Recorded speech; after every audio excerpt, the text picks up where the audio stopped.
Hello guys, मैं Vishal Singh web cassata से। यहाँ हम लोग वेबसाइट्स को चाहे वेबसाइट डेवलपमेंट को सिंपल हिंदी लैंग्वेज में आपको समझाने का कोशिश करते हैं। बिल्कुल ही सिंपल लैंग्वेज में देसी तरीके से यहाँ पे हम लोग वेबसाइट डेवलपमेंट को सीखते हैं। तो उस प्रोसेस में आज बारी है कि हम लोग कैसे किसी भी आइटम को अपने बॉक्स के सेंटर में लाते हैं।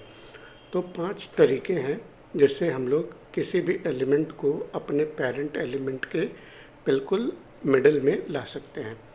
तो अभी जो आप देख रहे हैं ये सिंपल, केवल मेरा प्रोजेक्ट सुंदर दिखे इसके लिए मैंने इतना मेहनत किया है। मेन हमारा वर्क इस यहाँ पे है। यहाँ पे क्या है कि ये हमारा बॉक्स है और इस बॉक्स में इस टेक्स्ट को हम लोग सेंटर और मिडल में लाएंगे, ठीक है। और इसको हम लोग टेबल सेल के मेथड से लाएंगे। फिर ये हमारा एक बॉक्स है जिसको हम लोग पोजीशन एब्सोल्यूट के मेथड से लाएंगे। ये हम लोग मार्जिन के मेथड से लाएंगे और ये डिस्प्ले फ्लेक्स के मेथड से लाएंगे और ये डिस्प्ले ग्रिड के मेथड से लाएंगे, ठीक है। तो हम लोग कोडिंग स्टार्ट करते हैं, ठीक है। अभी तक जितना मैंने जो आप मतलब फ्रंट एंड पे देख रहे हैं ये कोई कंपलसरी चीज़ नहीं है, बट केवल मेरा ये प्रोजेक्ट सुंदर दिखे उसके लिए मैंने इतना कोड किया है। ये कंप्लीट कोड आपको कोड पेन में मिल जाएगा। कोड पेन का लिंक मैंने डिस्क्रिप्शन में डाल दिया है ताकि आप डायरेक्ट कोड वहाँ से कॉपी करके पेस्ट करके आप यूज़ भी कर सकते हैं, या फिर मेरे साथ हम लोग कोड करते भी हैं, कोड को समझते भी हैं, ठीक है। तो यहाँ समझने वाली बात यह है कि हर एक सेक्शन को मैंने एक कॉमन क्लास दिया है मेथड्स, ठीक है। लेकिन डिफ्रेंशिएट करने के लिए हर एक सेक्शन पे एक मेथड 1, मेथड 2, मेथड 3, ऐसे ही मेथड 4, मेथड 5 नाम का मैंने क्लास लगाया है। तो जिस क्लास से हम लोग डिफ्रेंशिएट किए हैं, अब हम लोग उस क्लास का यूज़ करके ये सारा CSS लिखेंगे और जो कॉमन क्लासेस है उसका यूज़ करके मैंने ये लेआउट बनाया है, ठीक है। तो अभी हम लोग मेथड 1 का बॉक्स को टारगेट करेंगे क्योंकि हर चीज़ हमारा इस बॉक्स के अंदर है। इस बॉक्स से ही हमारा ये बॉक्स बन रहा है, ठीक है। तो स्टाइल में आते हैं। ऊपर के जितने CSS हैं ये सब हम लोगों को ये स्ट्रक्चर लाने में हमारा हेल्प कर रहा है। जिस चीज़ के लिए हम लोग वीडियो बना रहे हैं उसका CSS मेन वो यहाँ है, ठीक है। तो हम लोग एक एक करके हम लोग हर एक मेथड से यहाँ CSS करेंगे और हमारा जो मेन पर्पस है वो इससे हम लोग को यहाँ पे वो देखेंगे, ठीक है। तो सबसे पहले मेथड 1 को लेते हैं, ठीक है। मेथड 1 में भी हम लोगों को सीधे बॉक्स को टारगेट करेंगे। तो मेथड 1 का बॉक्स, इसको हम लोग देंगे डिस्प्ले टेबल सेल, जैसा कि मैंने मेथड का नाम यहाँ दिया है टेबल सेल, ठीक है। तो इस बॉक्स को हम लोग टेबल सेल के मेथड से करेंगे। तो जब हम लोगों ने इस बॉक्स को डिस्प्ले टेबल सेल, मतलब एक टेबल जैसे आप देखते हैं टेबल का हर एक सेल जैसे होता है, तो इस पूरे बॉक्स को अभी ये एज अ सेल कंसिडर करने लगा। अब इसको हम लोग करेंगे वर्टिकल अलाइन मिडल, ठीक है। तो जैसे ही सेव करेंगे हमारा ये वर्टिकली मिडल हो गया। तो हम लोगों ने क्या, ये 2 CSS से हमारा ये काम हो गया, ठीक है। तो अभी जो हम कर रहे हैं वो इम्पोर्टेंट नहीं है, बट मेरा ये प्रोजेक्ट सुंदर दिखे उसके लिए हम लोग जो CSS यूज़ किए उसको हम लोग यहाँ लिख दिए, ठीक है। तो इससे क्या हुआ कि यहाँ से भी सीधे आप कोड कॉपी कर सकते हैं और यूज़ कर सकते हैं, ठीक है। उसी तरह अब मेथड 2 पोजीशन एब्सोल्यूट से करेंगे, ठीक है। तो मेथड 2 का बॉक्स। ठीक है, मेथड एब्सोल्यूट करने के लिए रूल क्या कहता है कि जिसको भी आप एब्सोल्यूट कर रहे हैं उसके पेरेंट को आपको रिलेटिव करना होता है। ठीक है, तो यहाँ पे ये मेरा चाइल्ड है जिसको हम लोग पोजीशन एब्सोल्यूट करेंगे और ये बॉक्स इसका पेरेंट हो जाएगा। ठीक है, तो मेथड 2 का बॉक्स जो है उसको हम लोग पोजीशन रिलेटिव कर देते हैं।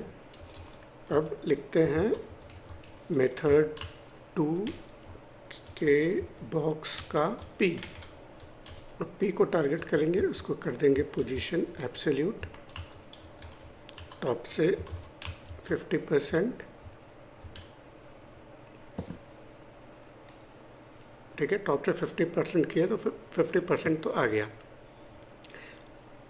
लेकिन हम लोग को हॉरिजॉन्टली भी सेंटर में लाना है, तो उसके लिए भी दो ऑप्शन है। एक तो पहले तो विड्थ 100% और टेक्स्ट अलाइन सेंटर कर देते हैं, तो अभी ये सेंटर में आ गया।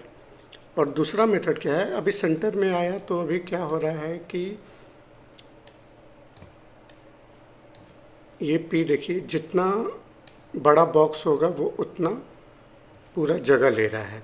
ठीक है, अब एक दूसरा मेथड क्या है कि हम लोग विड्थ 100% नहीं देंगे, टॉप से 50%, लेफ्ट से 50% और ट्रांसफॉर्म ट्रांसलेट -50%, -50%। ठीक है, ऐसे भी ये सेंटर में रहेगा। लेकिन अब क्या हो रहा है कि ये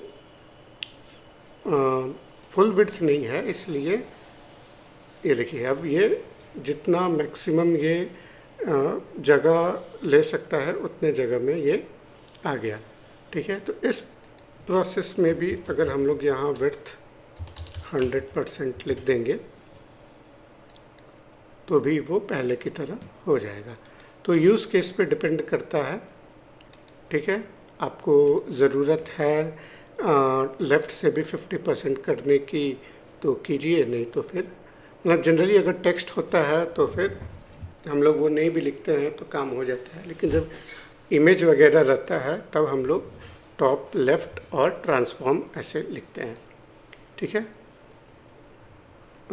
HTML में लिखने वाला पार्ट हम एंड में कर देंगे या बाद में भी कर देंगे, अभी हम लोग सीधे कॉन्सेप्ट पे रहते हैं। अब हमारा है मार्जिन। ठीक है, तो ये है हमारा मेथड 3। ठीक है, मेथड 3 का बॉक्स। मार्जिन के लिए हमारे पास एक कंडीशन है। जैसे पोजीशन एब्सोल्यूट में कंडीशन क्या था कि पेरेंट को पोजीशन रिलेटिव रखना है, उसी तरह मार्जिन को करने के लिए हम लोगों को पेरेंट को डिस्प्ले या तो फ्लेक्स रखना होगा या तो ग्रिड रखना होगा। दोनों में से आप कुछ भी रखिए, सेम तरीके से वर्क करेगा। अब इसके P को हम लोग केवल अगर मार्जिन ऑटो कर दें तो भी ये देखिए सेंटर में आ गया। ठीक है, तो हम लोगों ने 3 मेथड देखा। अब आपको बस ये देखना है कि कौन सा मेथड आपके कंडीशन में किस मेथड से हमारा काम हो रहा है। ठीक है, अब आते हैं डिस्प्ले फ्लेक्स पे।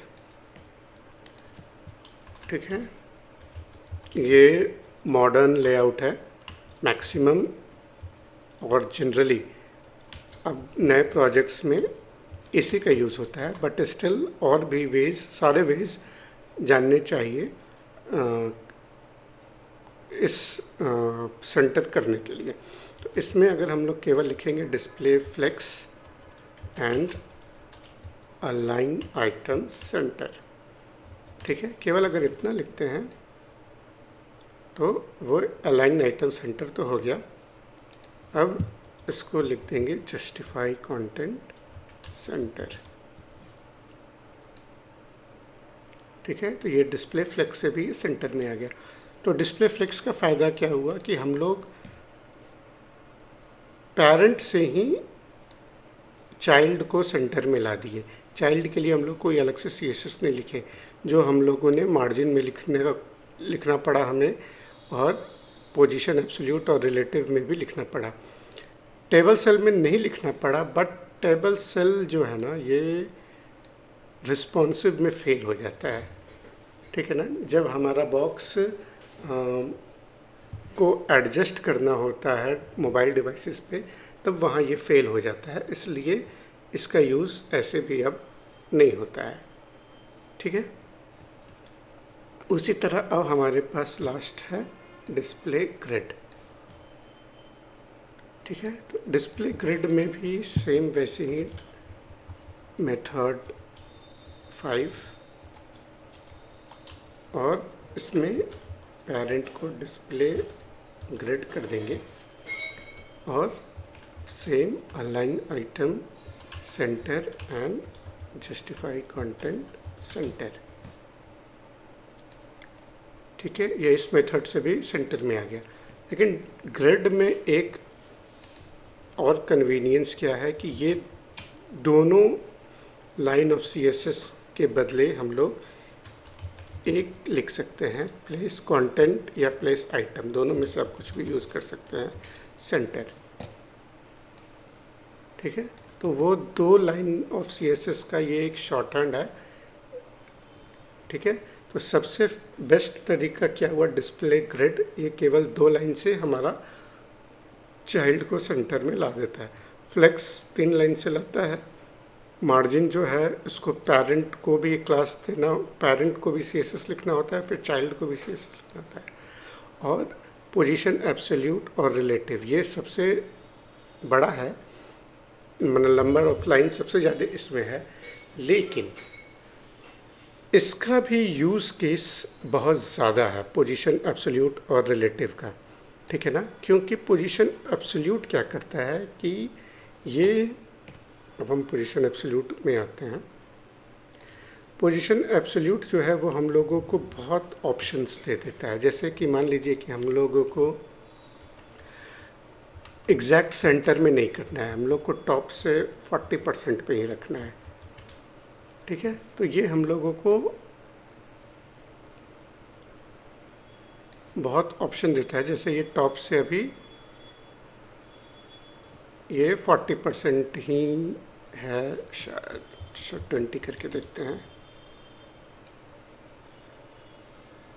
हाँ देखिए ये 20 पे आ गया, ठीक है। तो ये जो हम लोगों को ऑप्शन मिलता है एब्सोल्यूट के साथ, वो फिर हम लोगों को बाकी सबके साथ नहीं मिलता है, ठीक है। तो पोजीशन रिलेटिव का अपना इम्पोर्टेंस है, एब्सोल्यूट का रिलेटिव का भले नंबर ऑफ लाइन ज़्यादा हो रहा है, लेकिन इसके साथ हम लोगों को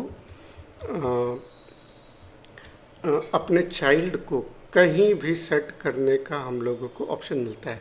हम लोग इस कोने में चाहे तो इस कोने में सेट कर सकते हैं, इस कोने में चाहे तो इस कोने में सेट कर सकते हैं, ठीक है। तो इसलिए अगर आप रियल वर्ल्ड में प्रोजेक्ट करेंगे तो सबसे ज़्यादा यूज़ पोजीशन रिलेटिव और पोजीशन एब्सोल्यूट का ही करेंगे, ठीक है। तो इस वीडियो में इतना ही। होप आपको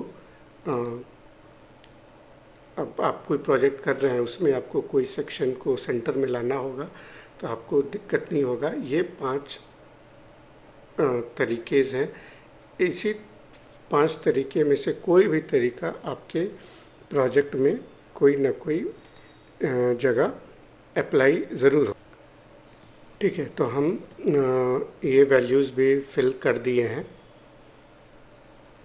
ठीक है। तो जैसे कि यहाँ मैंने एक लिखा है parent should be position relative, तब ये एब्सोल्यूट वर्क करेगा।